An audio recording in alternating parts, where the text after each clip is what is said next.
سر صاحب کل رات سے اب تک بہت کچھ بدل چکا ہے. کل کے شو میں آپ نے بہت سی پریڈکشن کی تھی اور ایک نقشہ کھینچا تھا کہ صورتحال کس طرف جا سکتی ہے, اور اس کے بعد جیسے ہی رات کو گھروں کو واپسی ہوئی تو انڈیا کی طرف سے جارحانہ پیش قدمی جاری رہی, اور یہاں تک کہ جو پاکستان کے ڈفرینٹ ملٹری بیسز ہیں ان کو نشانہ بنانے کی کوشش کی گئی. 3 ملٹری بیسز پہ اٹیک کی اطلاعات آئیں اور انہوں نے دعوے کیے, لیکن ہمارے DGISPR رات کو بھی ایکٹیو تھے. 2 بار انہیں آ کے پریس کانفرنس کر کے مختصر پریس کانفرنس میں یہ بتانا پڑا کہ انڈیا ابھی بھی اشتعال انگیزی سے باز نہیں آ رہا. اس سے پہلے جو پہلی پریس کانفرنس تھی وہ یہ بتا رہی تھی کہ انڈیا نے آدم پور ایئر بیس سے کچھ میزائلز فائر کیے ہیں جو ان کے اپنے علاقوں میں گرے ہیں, اور ایون کہ ان میں سے ایک ان کے اپنے پنجاب میں گرا ہے, اور وہاں سکھ آبادی کو نشانہ بنانے کی کوشش کی گئی ہے جو کہ مذموم ہے. اس کے بعد 3 بجے کے آس پاس, کیونکہ بے چین رہتے ہیں آج کل اور انڈیا پاکستان کی یہ کشمکش سونے نہیں دے رہی, بہت سے لوگوں کی نیندیں حرام ہیں,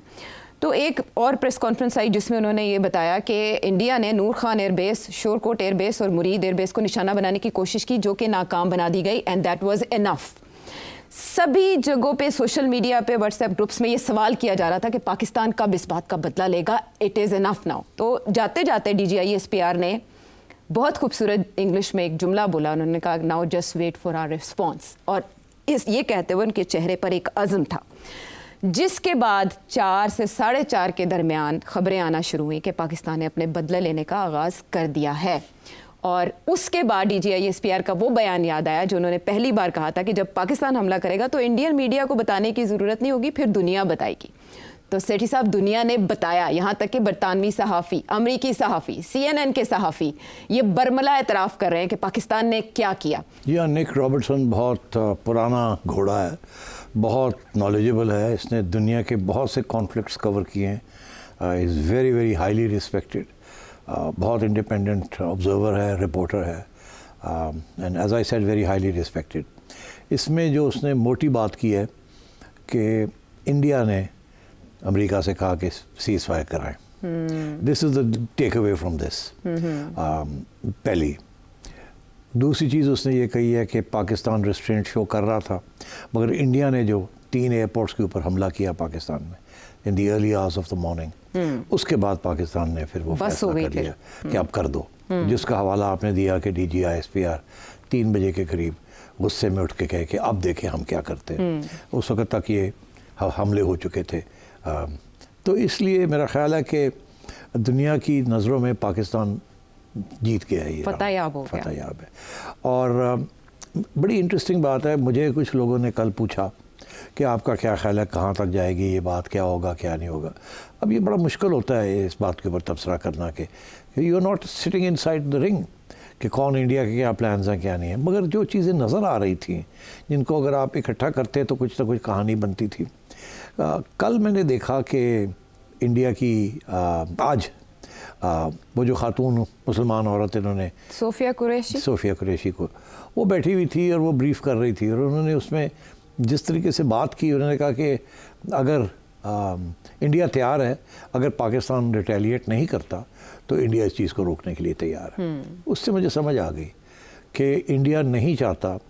کہ پاکستان ریٹیلیٹ کرے, اور ابھی یہ روکنے کے لیے تیار ہے, کیونکہ اس کا خیال ہے کہ ابھی پھر بھی گنجائش ہے اگر پاکستان ریٹیلیٹ نہیں کرتا, کیونکہ انڈیا کو ڈر تھا کہ یہ ریٹیلیشن اگر ہوگی تو ہم کیا کریں گے, اور ہم پھر ایسکلیشن کرنی پڑے گی, دنیا ہمیں کہے گی کہ آپ نے ایسکلیٹ کیا ہے. اور پاکستان نے یہ واضح کر دیا تھا کہ ہم جو ریٹیلیشن کریں گے, جوابی کارروائی کریں گے, وہ ایسکلیشن نہیں ہے, وہ ہمارا حق بنتا ہے. آپ نے ہمیں اٹیک کیا ہے, وہ آپ کے اٹیک کے اندر آپ کے جہاز گر گئے, آپ کا یہ ہو گیا, وہ الگ بات ہے. ہم نے حملہ نہیں کیا تھا, آپ نے حملہ کیا, اب ہم نے آپ پہ حملہ کرنا ہے. تو مگر آپ دیکھیں کہ پاکستان پورا ایک دن 2 دن چپ بیٹھا رہا ہے کہ اب کیا کریں کیا نہ کریں, اور کوشش یہی ہوتی رہی کہ انڈیا سمجھ جائے اس بات کو. مگر جب یہ اٹیک آئی ہے, اور یہ ضرور کہا پاکستان نے کہ ہم کریں گے مگر سوچ کے کریں گے, اور اس لیے انہوں نے موقع دیا سعودی عربیہ کو, امریکہ کو, ٹرکی کو کہ کوئی رول ادا کرنا چاہتے ہیں تو کریں, نہیں تو پھر ہمیں کرنا پڑے گا جو ہم کرنا جا رہے ہیں. تو میں یہ سمجھتا ہوں کہ